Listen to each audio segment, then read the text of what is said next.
I have been waiting to have this chat with today's guest for a year, almost a year, and we finally made it happen. Alise James. Welcome. I met Alise at last year's Pop Your Business conference, and Alise was one of the guests, the guest speakers, and I was out in the foyer before she was on the stage, and I'd broken my glasses, and I don't know if you remember this, but I was sticky taping them together. I remember. Yeah. And we just struck up as though we were just two girlfriends who were chatting, and I didn't know you from a bar of soap. You didn't know me from a bar of soap, and it just felt like a beautiful connection. So welcome to our chat today. Thank you, beautiful. It's wonderful to be here. How are you? I am great. I've been to my daughter's book week this morning and, cool. Done all the things. So here I am, ready for this wonderful chat with you. Beautiful. So what stage of life? From the foyer. Yes, from the foyer we'll get up. Oh my gosh, and we're just having a little chat off air. Like, we do similar things, but we're different. We're the same, but we're different. We do it for the same kind of women, but differently. We'll get into that because I want to know your whole backstory before we spill the beans on what you do. All right, darling. So wonderful. So when we met, I used to actually do lots and lots of public speaking. And then when we met at the Pop Your Business conference, that was the first talk I'd given in 10 years. And it was really special for me because it was kind of like I told my story, but I was so vulnerable because I'd not told my story in public in that kind of way before. And that sort of thing where there's that quote, I don't even know where it comes from, it's probably Brene Brown started it, but it's kind of like shame goes away when you tell your story in safe places. Yes. Yeah. And it was really pivotal for me because I just stood up and I told my story. And my story is I ran a 300 million euro business and it failed. And it was devastating. Oh, by the way, I didn't ask you before. Am I allowed to swear or not? Of course. I try to. Oh, brilliant. I try not to, but yes, you have. Well, yes, because I'll try not to, but if it's really pivotal. Yeah. No, go for it. It's the only adjective. Yeah. So, okay. Yeah. So I have this 300 million euro business. I'm operating in about, I don't know, it was something like 30 different countries. I would work 7 days a week. I would fly out on a Thursday to Montenegro, Croatia, Albania, Turkey, not all at once, but different, I had court cases going on in Morocco from someone trying to steal land. Let me wind back. What was that? Where were you based here? Were you in Australia? I was based in the UK. No. In the UK. So I'm Australian. I left when I was 18. I went to Sydney University for 7 days and I was like, it's not far enough away. So I actually just left and at 18 and on a one-way ticket to the UK and came back when I was 44. Okay. And how old are you now? 55. 55. Cool. Yeah, so I've been here 9 years, which is the age of my daughter. So weirdly enough, as soon as I had a child, I wanted to bring her back to the place where I had the childhood I didn't like. Oh, interesting. We'll go there. I just wanted to put in perspective. So you were doing all this jet-setting, working, squillion-dollar business. Yeah. In the UK. And so it failed primarily because it was the 2008 crash and you couldn't get development finance. So there was what business was it? What were you doing? Investment property. So in emerging markets, which is an incredibly risky place. Okay. So all the investors were high-level investors. They all had to sign something to say that they understood the risk. But to be honest with you, if you're someone who has a lot of integrity and you also have slight scapegoat complex, you think that everything is your fault.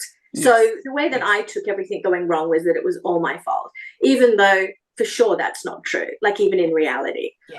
But what I learned, and the most exciting thing about all this was, so I was back in Australia and I was walking along, living up the road from my mum, which I hadn't done for a long time, and just thinking that I felt shit because I'd failed. Yeah. And then I had this amazing aha moment that wasn't the case. I failed because I felt shit. So underlyingly, my foundation wasn't big enough to build this, to handle this skyscraper that I built on top of my foundation. of self-belief and self-worth effectively. And also, I didn't want a skyscraper. So I was building a business that was pretty much based on me trying to prove myself. Yeah. Right. And then I also had to come to the conclusion there was nothing wrong with me in the first place. Like, you know, when I was in Lismore, I did feel rather odd. Like I just in my thought patterns and the way that I was. But, you know, that's the thing when you're a child, everything seems really dramatic. It's like, oh, you don't fit in or you don't belong. Yeah. And it really impacts you in quite a large way. So I kind of realized that it was like my whole world had fallen apart. The skyscraper had fallen down, and I spent a lot of years crawling around in the wreckage going, oh, what's that? Is that important to me or not? Until I really understood myself in a way that I think I hadn't before, because I was too busy. When the proving yourself thing is really interesting, but it's also a rejection of self, because you're trying to prove yourself as something that you're not. Yes. And you're staying away from all your gifts. Yeah. Because they made you feel vulnerable, and that feels really horrible when you're growing up. And then you have to do this massive turnaround to go, actually, all those vulnerabilities are my gifts. Who I am is special and marvelous as I am, flawed as I might be. And just coming to terms with that absolute humanity of self, extending that out to everybody and going, oh, wow, you know, I wish we all could just have compassion on ourselves, because it's hard, and everyone has it hard, and we don't have it hard in the same way. But, you know, there's no one who doesn't have some kind of like wrong thinking, let's say, or mistaken thinking from childhood. So, you know, so it was kind of like even though I wouldn't wish it on anyone, what I went through, it was incredibly pivotal and way better than I could have thought. Like, you know, it was amazing to have to go through this experience. Do you think you needed to go? And it's a funny how life turns out. Like we most of us have stuff. I call it stuff now. I used to call it shit, but it's not. I honour that. Experiences. I really honour the experiences, as tragic as they were, and I would absolutely not want them to happen again. But I honour them. And the growth came through those. I have a little lotus tattooed on my wrist. My daughter designed that. So the lotus for me is about flowers in mud. It flowers, it blooms, but it needs to. It blooms in gunky water. It needs that gunk to help it grow and be beautiful. And there's the different elements of the beauty within that lotus. That's gorgeous. I love it. Thank you. But it's almost like the stuff that we have, yours was pretty big stuff, like you know, financially, but it's also about bringing you back to looking at unpacking all the pieces of who you are. It was also public. So it was a lot of people mad, and people around money get mad, and they don't always think logically, and it's always, and it's not that personal. Like, it feels really personal because we've built a very personal brand. But, you know, like, I can also understand people's feelings, and I'm not, you know, like, it was not particularly nice. So when people feel like going, oh, you know, I don't want to go online, I don't want to start my business because I might be hated, and I was like, well, yeah, I mean, you know, you can. And like, people can have all sorts of things that they feel. A lot of them don't have anything to do with you. They might be mad with themselves, going, oh, I knew I shouldn't have done that. Or there's so many things going on. And I would say don't stop yourself from that, because the thing is as well, some people might love you. Some people, like, and if you stay at home in your little comfort zone, you know, and I feel like that is a good message, like, not to get too hung up with what people think of you. In fact, I have written a book called Not Everyone's Going to Like You. That I wrote. It's a children's book. Is that a children's book? Yeah, I want to dive back into that. And can I just pick up on that message? Not everybody is going to like us. Not everybody is. And there is, that's been part of my journey as well. And I remember I was seeing a homeopath for something, a lot of sinus issues. And she said, you know, sinus is with your nose. And when we're looking at the chakra system, the nose is in the solar plexus chakra showing up on your face. And solar plexus is about identity. And it's about, she said, and personality. And she said, Catherine, you have a big personality. You're here to make a difference.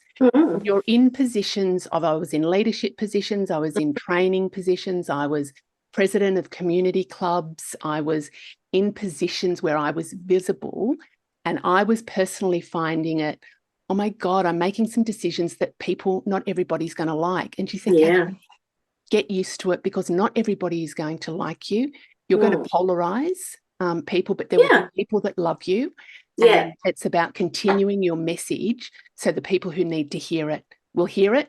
And the ones who don't, well, that's their business, not yours. Yeah, and it was really, really powerful. It was really, really powerful. Yeah, that is powerful. And it's also more complex than that. You could be following someone and be really inspired by them, and then all of a sudden triggered by them because they're doing something that that you wanted to do, and then maybe you didn't do when you were younger, or you are sort of inspired, but at that moment a little bit jealous because it's something within your range that you might do. So I feel like our relationships with people are complex. Yeah. Oh, got you. I feel like we're complex as people. Yeah. Like, you might see me one day and I'll be like, again, like we met in the foyer because I connect to you. People will go, oh, you can't be an introvert. And I'm like, that's because I really like you. Like, but otherwise I could go into when it's not one-to-one and it's a big room. I don't want to talk to anyone. Yeah. And people might go, well, create some kind of projection onto that where it's just mostly I'm just not good.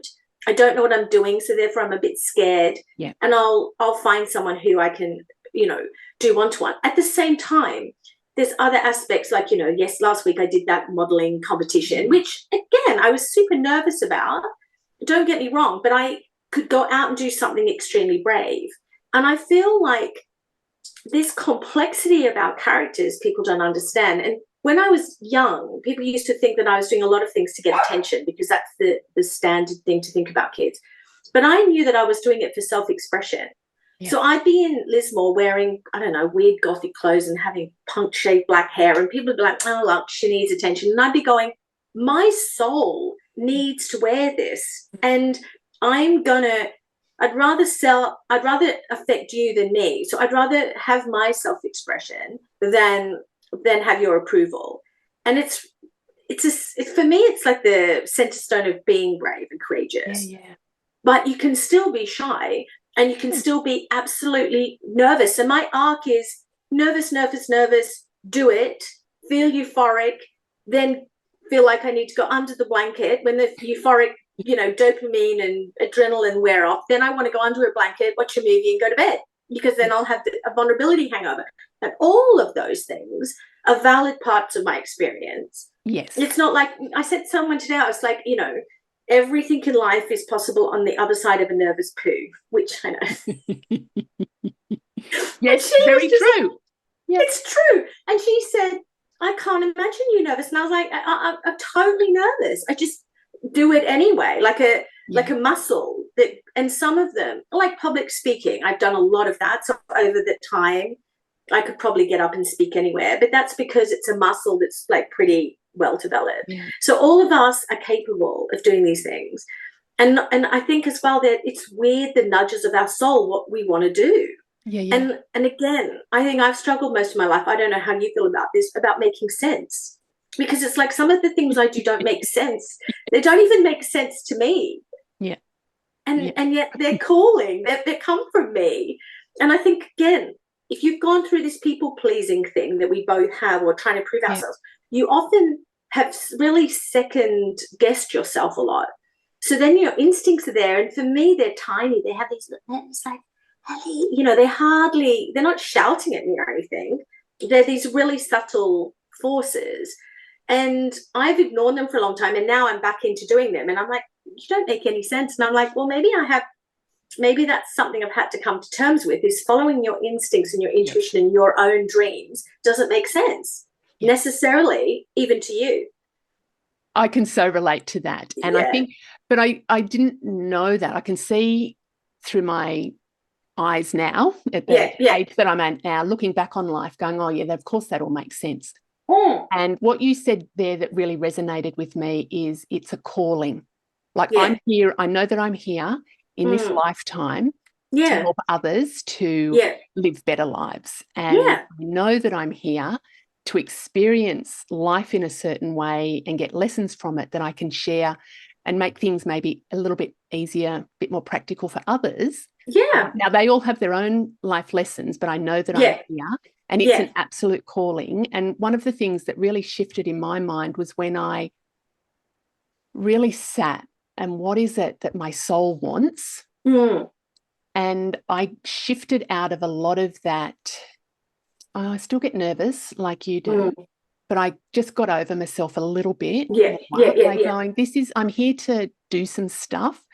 Not going to be of any value to anybody if I just stay in my room and don't do anything. And every time I press post on social media, even with emails, it's just like, oh, fuck. Like there's still that trepidation. And when I say that to people, they're like, really? Like, of course there is. Like, and for me, that's a good thing. 100%. Because the minute I'd like it to be not quite as as consuming, but the minute that it becomes like, oh yeah, that's just a tick done, that's not what I'm about. Yeah, because you wouldn't be sharing something vulnerably if you were doing that. No. And I think this idea of fearlessness, like, I don't know, I was going to look it up today because I'm pretty sure only sociopaths and psychopaths have no fear, and maybe tiny little children. But, you know, like, when you think about it. Oh, my God, I'm going to change. I've got a post I'm going to get in and change that. Yeah. Because it says about live, it might have even come out today, I'm not sure, live fully, fearlessly and fabulously. I'm going to cross the because, yes, you're right, absolutely. Yeah. I think fear, it's not about not having fear. Yeah. It's about not letting fear be the driver. Yeah, it's about having choice around fear. Yeah. And also the both of us sharing about it. So people think that we're not afraid. My friends thinking that I'm not afraid.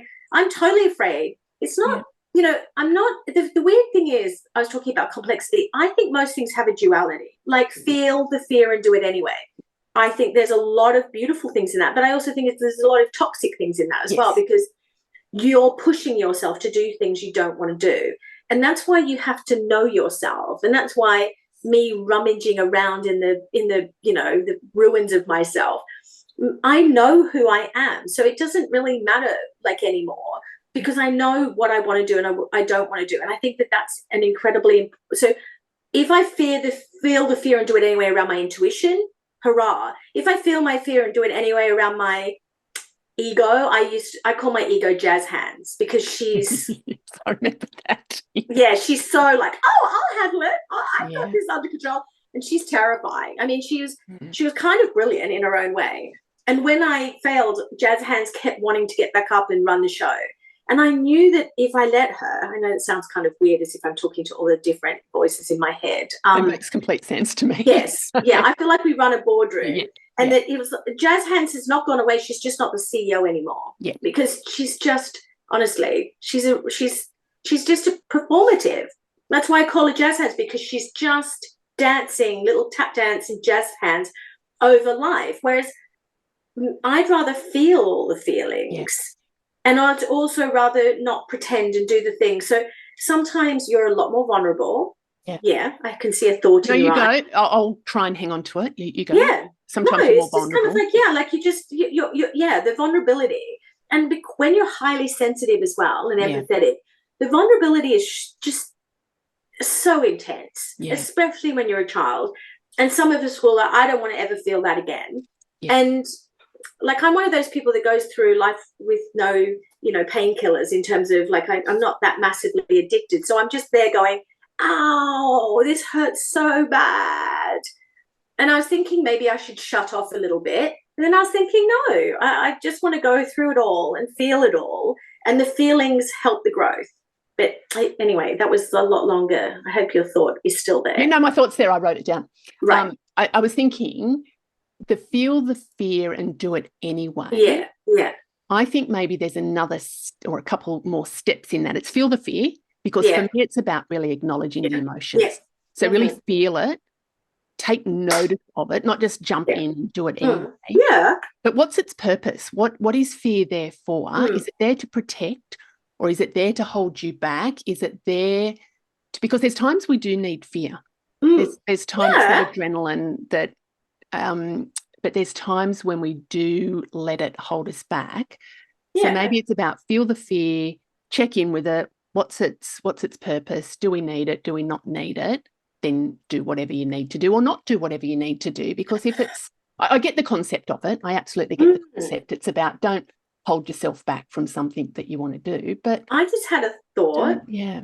Cool. Yeah, about maybe if you don't have any, like with the modeling, I was just thinking through the modeling scenario. So I joined this modeling competition, and there's tons of beautiful, gorgeous, nubile, wonderfully amazing people.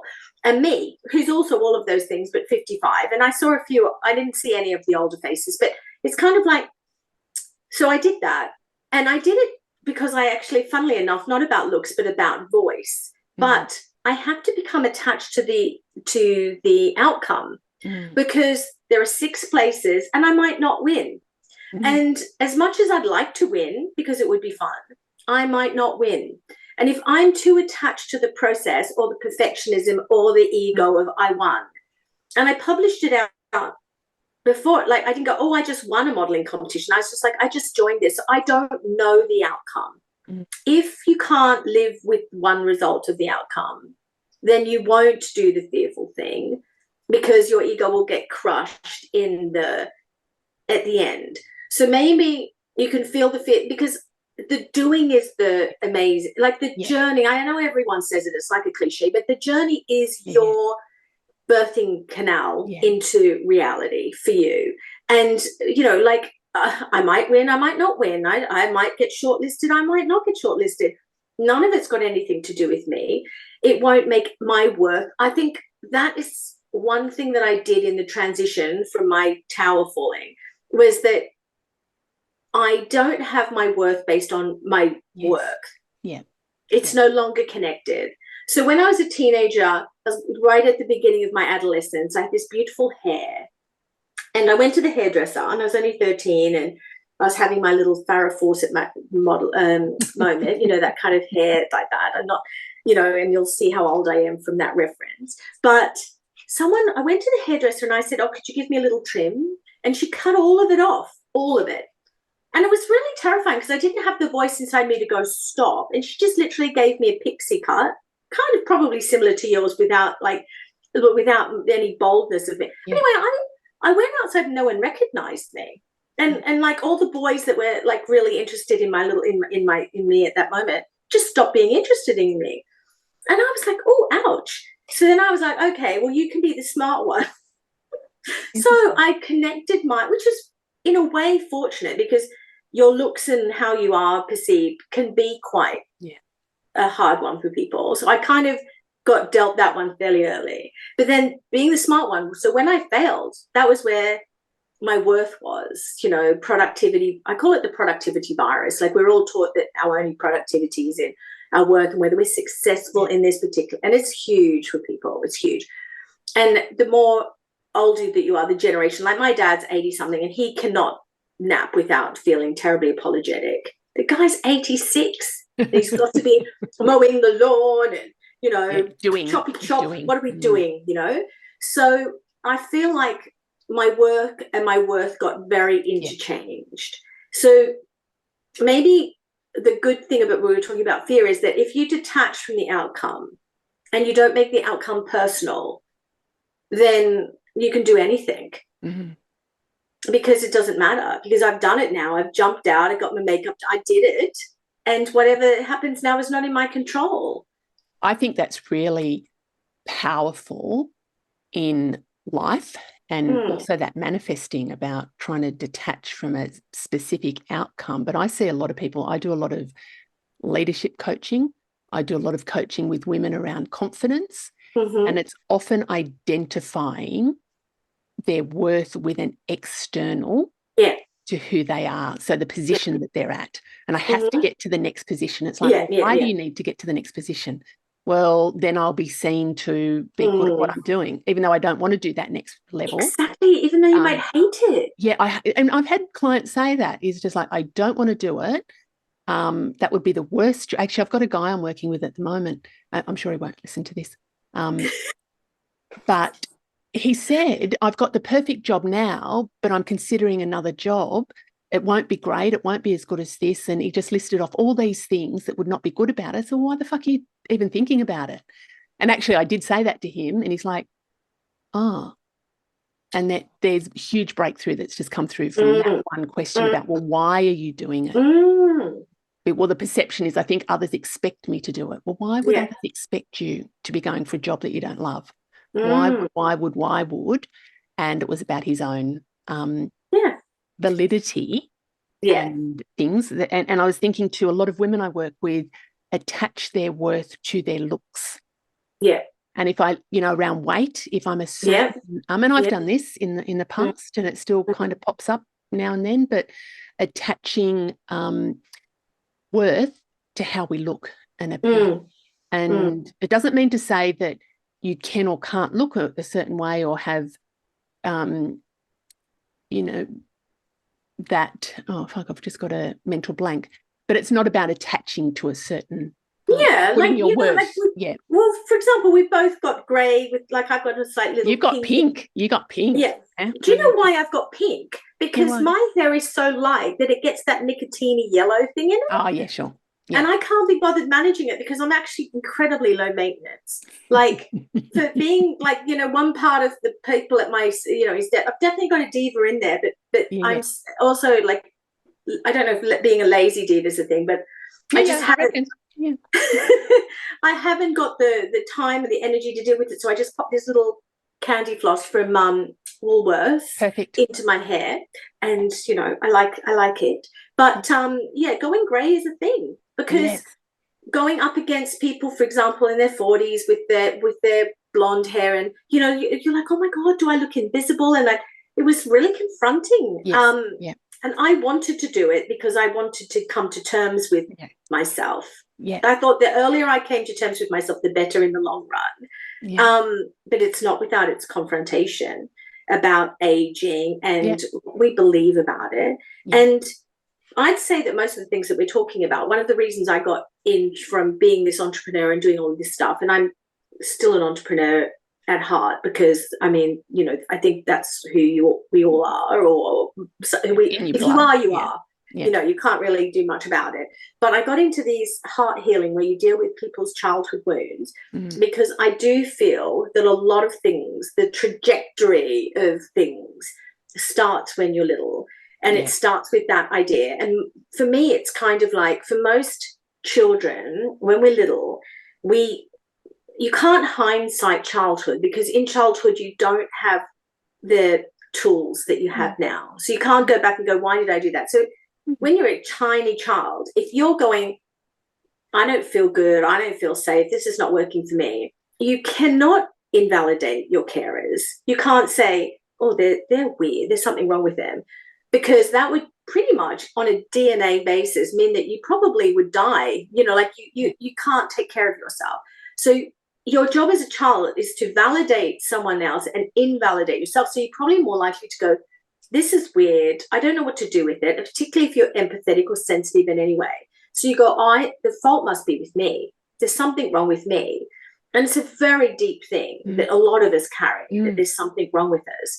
And of course, you really work out there isn't. You just made a mistake. You made this mistake that you couldn't help making, because choice was not available to you. It's either survival or not. So that's not a choice. So you make these decisions and then you live out the decision. So me doing my massive business was not about, like, it is fulfilling and fun, but that particular business was not resonating. And I was in that kind of, shallow breath thing from morning till night, just going, oh, this is so stressful, living on that sort of fumes of adrenaline and all the rest of it, because I made that decision. And it's like, if I've got a daughter, she's 9, you've met Willow. If she made a decision, like, just thinking about her dance school, she goes to dance school, she dances 11 hours a week, which is a lot. She's a really good dancer. But if she said to me, I don't want to go anymore to dancing, would I say, no, you have to go for the rest of your life, 11 hours a week to Brent's, you have to dance, like the red shoes, like you can't stop. I was like, that would be the weirdest thing to do to a 9-year-old. And yet we're still dancing from our mistakes that we made, not realizing they were mistakes. And that is one of the things that I feel like is important, because to kind of really realize what is driving your ship, you know, like, or driving your car, are these sort of irrational thoughts. And that's why one of the reasons maybe they don't make sense is because they're not adult, they're child. Yeah. And just deciphering and moving on from that and really becoming the driver of your own life, and not a reactionary child that's going, oh, you know, I feel all these things, and going, oh, actually, that makes sense. I feel all those things, but I'm going to park all those things where they belong, and I'm going to adult myself. Yeah. I think there's a lot of pressure, isn't there? And one of the things I find, and I agree with you about those events in life, and my belief is that we come in with some of that as well. Oh, yeah. Not even just from this lifetime, but we'll keep it as this lifetime. Yeah.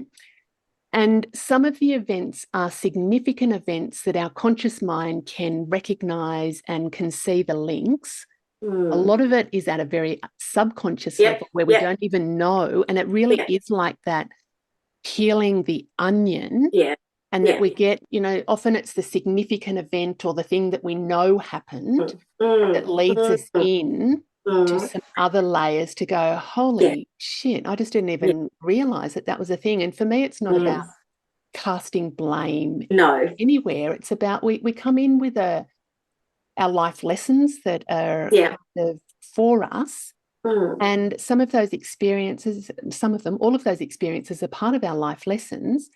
And sometimes it's that, you know, the dance of life, you know, lots of steps forward, and then it's now I got to go back, and lots of steps back and sideways. And the beauty is really uncovering and who are we within all of this, and how's that working for us? And if things are not working, then, and that's where the beauty of you and I come in, because we're that fresh set of eyes, because it's hard to see it on your own. I find it's very hard. It's like seeing motorbikes when you're in a car. It's like there's a blind spot. There's like, oh my God, I'm so glad I looked twice, because there's a fully massive human coming up the side of me. So we do have blind spots.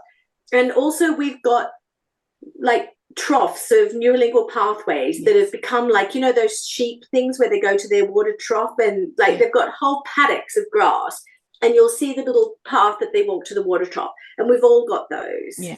And we go, well, this is, you know, this means this happened, there's something wrong with me. I'm going to spend my whole life solving there's something wrong with me. And there's really, you know, it needs to go, there's nothing wrong with you, but it feels so weird at first. Because you've got a motorway like this trough, and you're going, you want the person to think and go on the B road or go off into the paddock. And they're like, no. And also our brain, what it does when we're young is it shortcuts things because it's smart. So, for example, we'll go, oh, there's sharks in the sea. We don't have to think about that every time. But so we go, oh, well, I'm going to go in there. I'm not going to go in there. And you've already shortcutted and made the decisions. So you're living life having made decisions, so many of them shortcutted. And now you're asking the people to reevaluate every single thought, almost, to go, well, am I safe in this thing? I thought I wasn't, but maybe that's like, you know, and then I have to push out and make a new neurolingual pathway. And what's exciting about neurolingual pathways that's really fun is that it takes a long time to reprogram unless it's in play. So apparently it takes like 400 do-do-do-loos to go, you know, I've made a new neurolingual, or if you're playing and they're fun, it's like about 40. Cool. Yeah. So you can shortcut those changes when you're playing, and it's not, you know, when it's fun and there's a fun, like, you know, even like doing art or doing something outside, like just doing those things on the other side of fear is part of the way that we create neurolingual pathways that work better for us and move out of that stuckness and those parameters. You know, that classic thing where they talk about the flea and they, you know, they train fleas to jump in circuses. Yeah. And they jump as high as the lid, and then you take the lid off and they never jump higher than that. Because that's what they've been trained. That's what they do. And we're all got that too.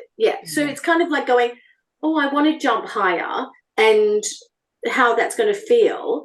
And then, you know, like training yourself to jump higher, it's going to feel weird, but how amazing that first leap will be when you go higher than the lid.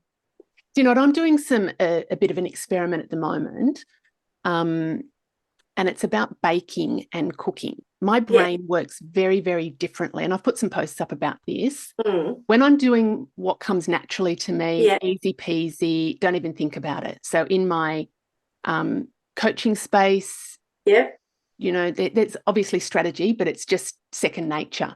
Baking, not, and it has never been. It's hard. My brain actually feels clunky, and when I read a recipe, I read it and read it and read it, and then it's just like, well, what the fuck do I do? So I've noticed that my brain is very different. So I've been learning to make sourdough. Not great success, but I must admit that it's not as clunky in the process, and I'm doing some baking, and it's about creating those new neural pathways. I was talking to somebody the other day about the events that I run here in Canberra, and I do the catering, I do the baking for it. And people are going, why would you even do that? Like you're running the event. And I said, well, it's actually an experiment, that it's about helping me. It's part of the process, and it's becoming easy. Like I won't do that forever. And some of the outputs are better than others, but for me, that's not what it's about. It's about the process for me. And that's exactly what you're talking about, the new neural pathways and having fun with it. You know, music on in the background, which at first was just like, oh, my brain can't cope with that because that's too many distractions.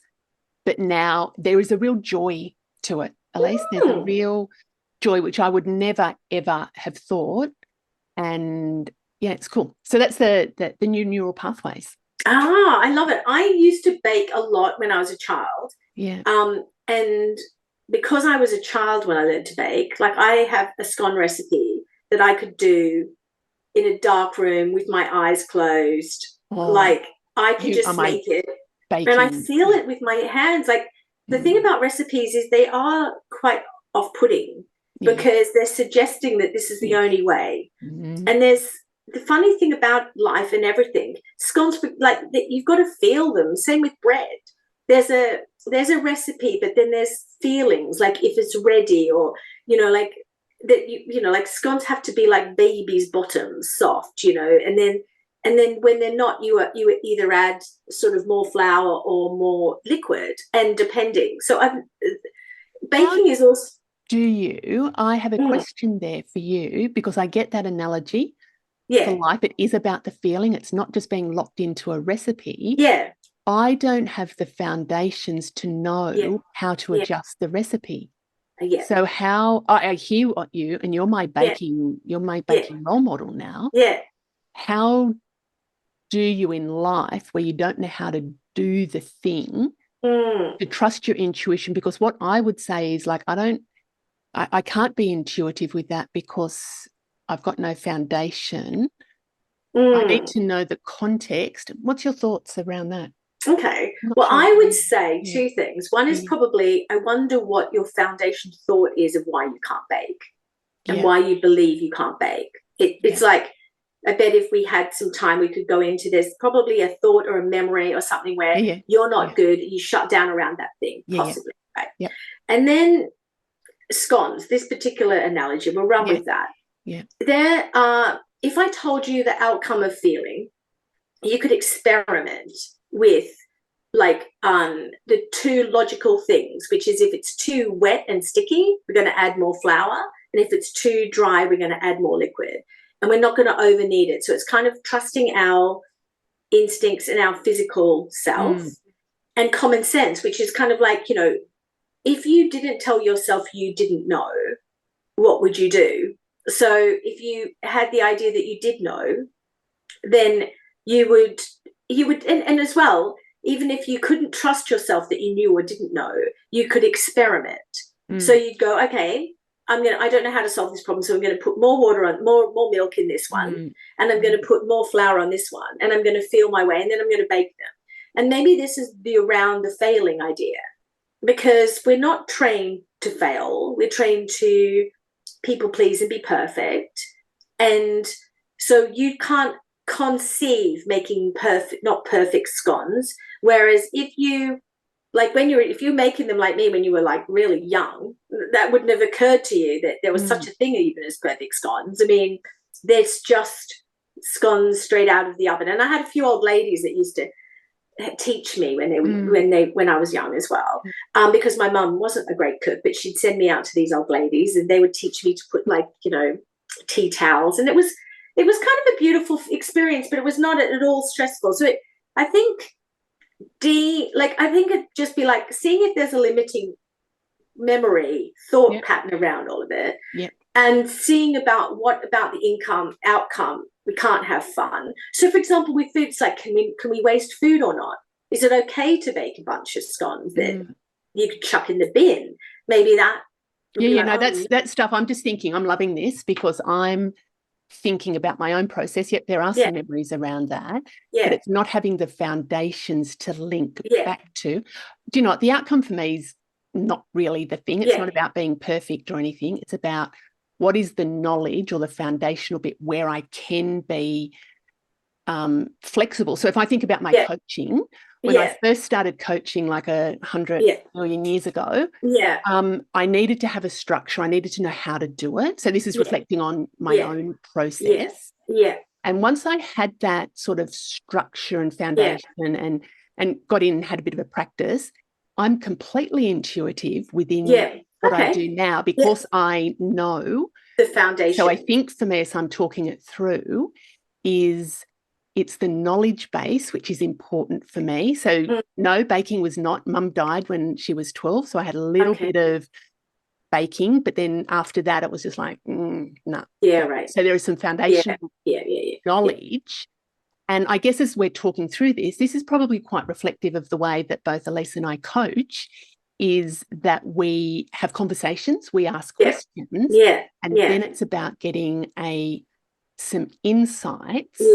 And then is this how you do it? But the insights unfold because I'm into feeling different. With you, like and again, I feel like a lot of sadness around what we're talking about, which because did you just say your mum died when you were 12? Yes. Yeah. So that's huge. Yeah. And that would have been you either wouldn't have, like, I don't know if you were learning to cook then or you hadn't cooked, or, you know, like a little bit of, because a lot of people don't. Like, I just happened to do that because my mum used to go away on Christian camps, and I'd be like, I could read and no one was there to stop me. So my dad loved it because I'd make him all this stuff. So I just happened to do it. And I literally, there was no pressure on me. It was fun. And my dad was this very appreciative audience. And my mum wasn't there. So I'm just thinking with you, there's like, that's like, so part of my feel is like, I feel something kind of like, there's a whole lot of stuff around that. But I think it's interesting in relation to the neural pathways, because I know my brain works very differently. And just in relation to that thing, and there's a couple of others. So it's about the experimenting. And yes, we could unpack that, but we won't. It's funny, though, isn't it? Because we think it's like cooking, it's unrelated to our emotions or our childhood, but it's not. No. So that's like a really good example where it's like there's a real thing there.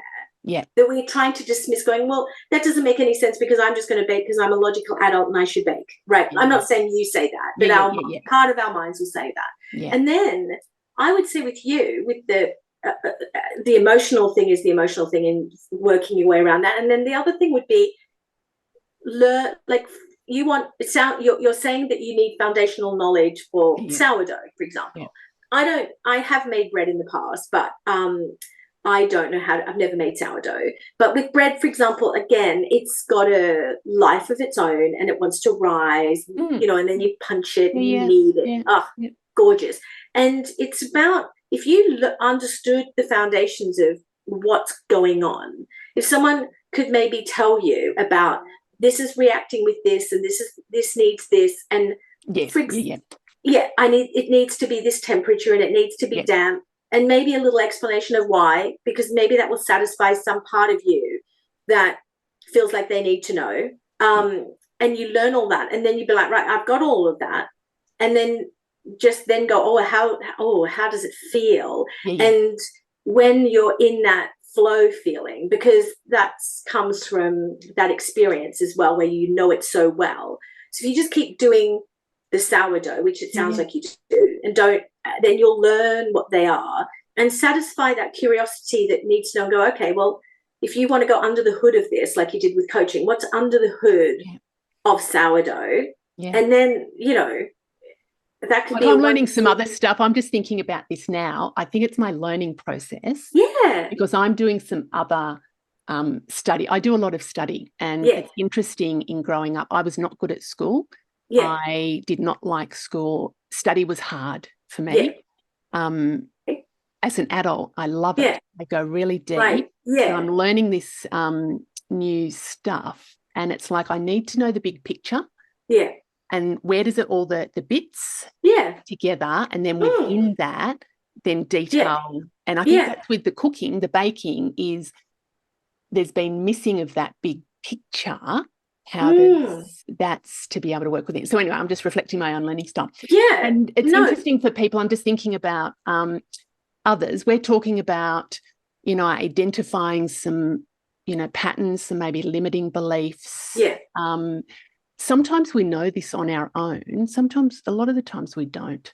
It's through conversation. It's through being able to explore that. And what I find is little pieces of information then come to the surface. Yeah. But then we can kind of say, interesting, where's that coming from?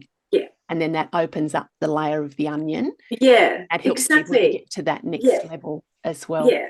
And just because we're saying, making some connections and neural pathways, we all have our own journey. Like we all have our own journey, but the good news is we can create change, can't we? Exactly. Yeah. And also what's beautiful is like we all listen for different things. Yeah. So there was this amazing thing where someone knew how to tell if a relationship was going to work or not within, I think, 12 minutes. They could tell.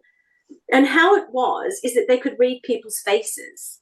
So if they saw contempt, I can't remember, there were 3 emotions that if you had them, your relationship was not going to last. And no one else could see them because they weren't trained to see them. Yes. Right? So when I see contempt in people, I'm like, oh, like when you feel that kind of contempt. And so I feel like I identify the child, like I'll go, well, what is that? Whereas you'll listen and be on and that's what we will as well. We have these blind spots for ourselves, but we also have these expertise where you don't know you can read faces or you don't know what you're doing, but you know where that is. But someone else is concentrating, and that's fine as well. I think it's beautiful. All of us have these gifts, and finding your gifts and also allowing everyone else to have theirs because they're going to be different. And that's what's going to be wonderful, is going, oh, look at that. That's so exciting and beautiful how we're all different and we've all got curiosity around different things. Like, for example, when I write, my books talk to me and they tell me, like, I've written this book, Not Everyone's Going to Like You, and it's 2 years old. It's really been a journey. And the other day, my mind was like, I want you to research what it's like when you get rejected, like the physical sensation of rejection. And I was like, oh, that's an interesting thought. And I'm creating a little stanza about how, because actually when you get rejected, your brain experiences rejection as pain. You get all of the same adrenaline and, there's another thing that's the junk things around pain, the junk hormones or whatever they are.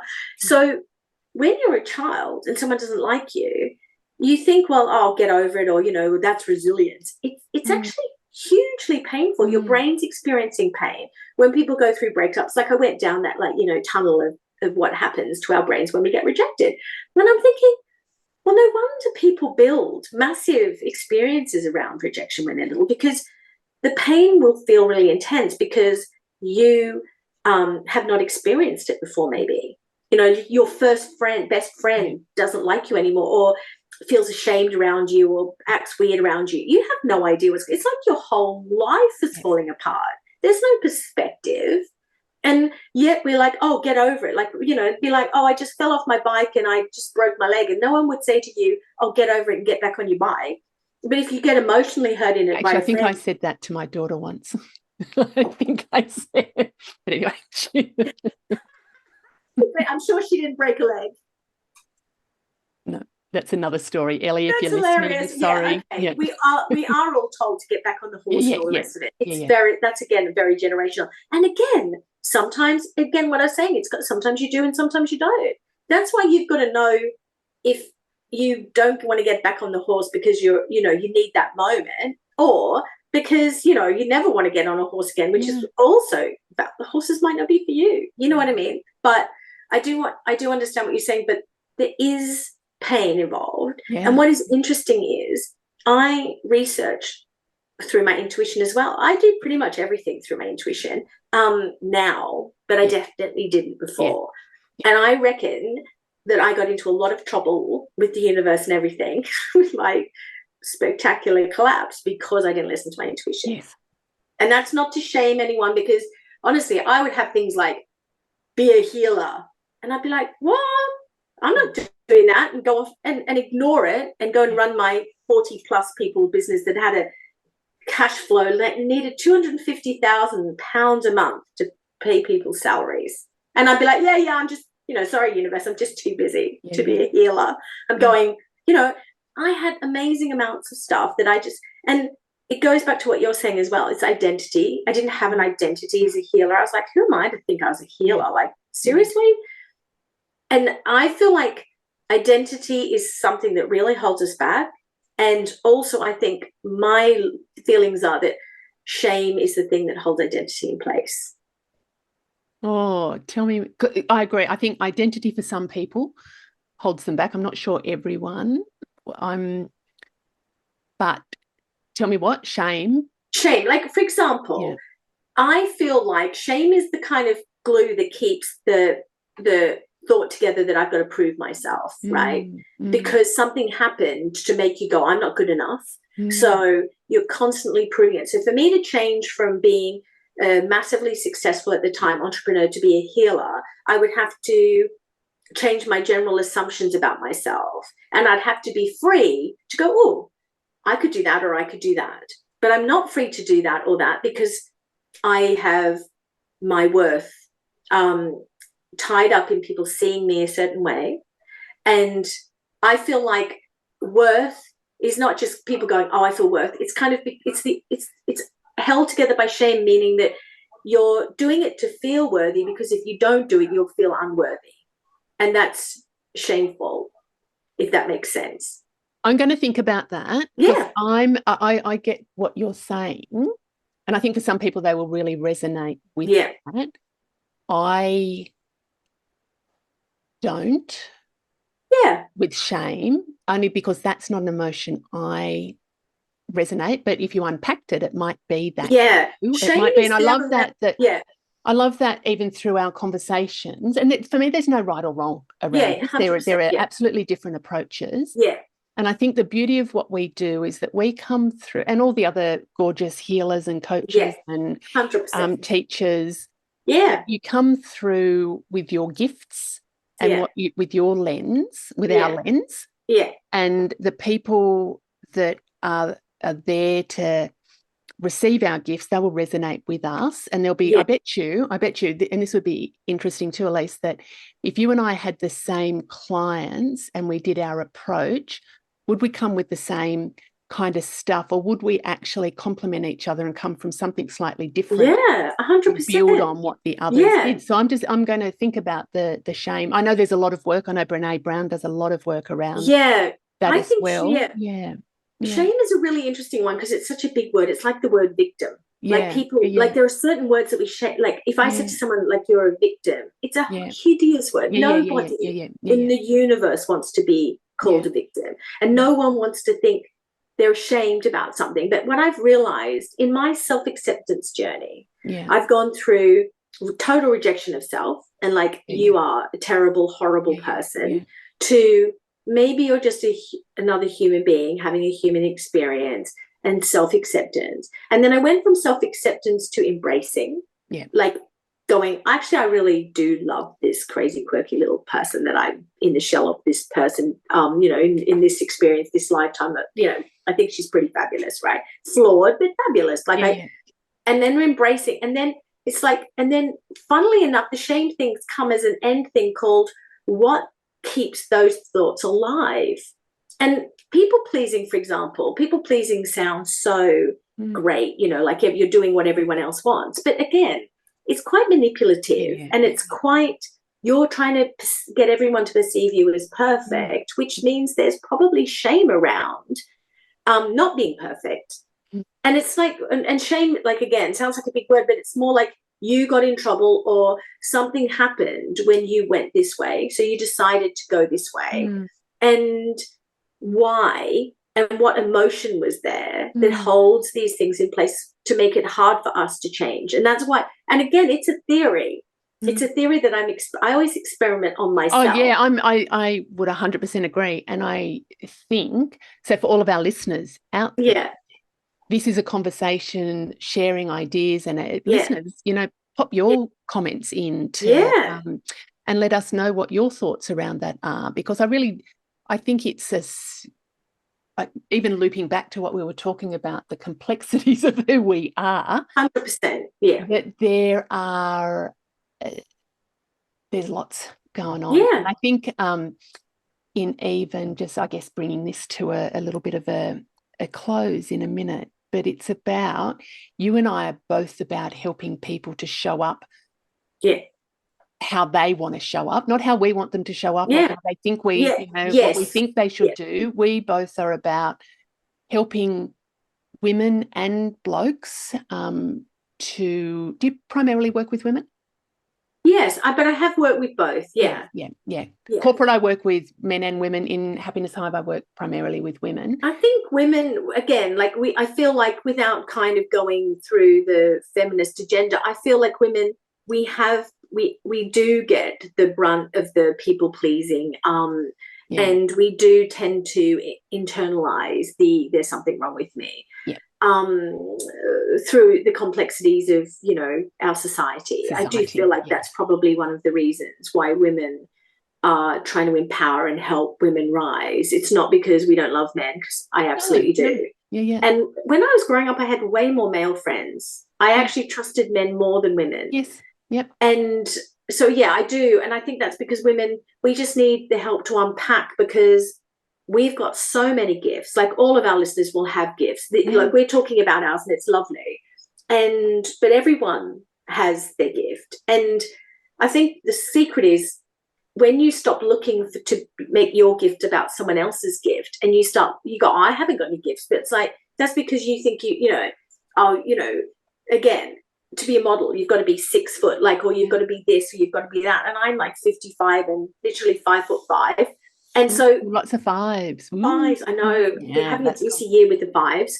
So fitting into other people's dreams is, again, where we tend to work out, like, and then go into that comparison. But it's like, if you're living someone else's dream, you can't possibly live your own. Exactly. And someone else's dream, as like we were talking about that a little bit before we started, I had a multi-million-dollar business. I lived in a multi-million-dollar, with, you know, private chefs and all the rest of it. And I was way more miserable than I am now. You know, and so again, because it wasn't really, it was a dream made with the people-pleasing wand. It wasn't not like a personal actual dream. And I was talking with somebody, just trying to think. I have so many. I have lots of conversations, like filing cabinets in my head. Yes. Conversations with, but it was about discovering your purpose. And I have a challenge with using that terminology, because for some people, they absolutely know what their purpose is. It's not discovering. It might be rediscovering. It might be reconnecting. It might be living. It might be embracing. And I can't remember what you just said then. Oh, when you were saying, you know, happier now than you were before. I don't know. Sorry, I went off on a tangent then, but it was about that. I don't know. Well, you were talking about unpacking this idea around purpose, and I agree. Like, I think my thing is, I think our purpose is just to follow our intuition. And the thing about that is, your intuition will change all the time. Yes. And like, we will change all the time, and embracing that, like, there doesn't necessarily have to be an end game. Like, I used to think on my personal development journey that I was going to hit this mountain and then I was going to sort myself out. And all I've realized, there's no mountain. There's no sorting myself out. There's no 2 steps forward and 1 step back. There's all journey. And instinct and listening to those little voices, because you've got a map that's linked entirely to your DNA. Yeah. And you see the end, like, it's like, imagine it's a pirate's map. I like being a pirate for some reason. So imagine you've got a pirate's map with the gold at the end of the rainbow. You can't get to the gold at the end of the gold at the end rainbow is not is not the prize. It's like, you've got to go to this island, and then you've got to go to that island. We don't know why. And then when you get there, you work it out. And all treasure maps are like that. And yet we expect life is like a solid A to B down the treasure thing, when it's kind of like, go to the island, see what happens on the island. The magic is in the journey of the island. And then you'll go, oh, wow. And then you'll move to the next thing, not knowing. So the end result is just, I don't know, just kind of like a general idea. Yeah. But the journey and the thing that's personal to you is the next clue. Do you know what my version of that is? Like, I think we come into life that we have lessons, we have a curriculum. So we each have our own curriculum about learning in this school of life. And that curriculum, there are some easy things, there are more difficult things, but it's about, I think our purpose is learning what those lessons are. And I see it like Super Mario Kart. Okay. And so when you're at level 1, that some of the things are like really hard to the challenges that you've got. And you kind of, for me anyway, keep repeating those challenges, and it's like learning. Yeah. But when I get the lesson, it's like, to unlock the door to the next level, I've got to do this thing. Then it takes me to the next level. Yeah. And like you said, so your map, I think it's also about the experience that you're having at that level. It's not just about unlocking the door, but it's about the curiosity about, well, which door and what's there and what is the gold? Like, there's little bags of gold and there's little things. So it's that, and that's my curriculum. My Super Mario Kart game is maybe different version than yours is, but we've each got our own little bit that helps us. And maybe if we have that treasure map within Super Mario Kart, I know, we can all go 3D. Super amazing. Yeah. Oh gosh, we could just go forever and ever here. I know. And for the listeners, this is kind of what our conversations have been like, when right from that time in the foyer and chatting, and then hearing your story at the conference. You're speaking again at the Yes, I am. I'm actually going to do a live hypnotherapy session so that we can go through that, like, clearing the enoughness, because I feel like all of us, and another analogy is, all of us have a colander for receiving, and it's got holes in it. And the holes are our different beliefs about ourselves and our self-worth. Like when I said I didn't have the foundational belief. And for me, it's about, like, let's be a pot mender. Like I feel like my name is just pot mender. And like healing those pots, the holes in the colander, so that we can really fully receive and be who we're meant to be. So... And it's interesting. I wonder if Bex, when she's got a schedule, I haven't seen the plan yet, but mine's is about getting out of your funk and back to being fabulous. And I'm doing spotlight coaching, and it's the same thing. Like it's actually about, what is it that's your funk? I'm calling it your funk. They're the things, like, what is holding you back, and what's stopping you from doing the thing that you're wanting to do. So it sounds like I hope we can come to each other's. Yeah, me too, Beck. So if you're listening, make sure we're not on it, because we're kind of doing the same thing but different, same but different. Oh, gorgeous. This has been so cool. Love it. Where can our listeners find you? Well, really, honestly, the easiest thing, because one of my superpowers is not organization. So again, embracing that, like, you're better off to come onto my Instagram at the Alise James and send me a message if you're really compelled to work with me. And all the details will be in the show notes as well. In the show notes. Gorgeous. And if anybody hasn't yet and would like to sign up to the Happiness Hive newsletter, pop over to my website, which is www.happiness-hive.com. Scroll down to the bottom, pop your details in, and I just send out a weekly drop of juicy goodness about helping people to, I call them fabu tips, about just being your best and stuff. So anyway, this is gorgeous. Love. Absolutely. Thank you. Love you too. Thank you so much. See you, gorgeous. Take care.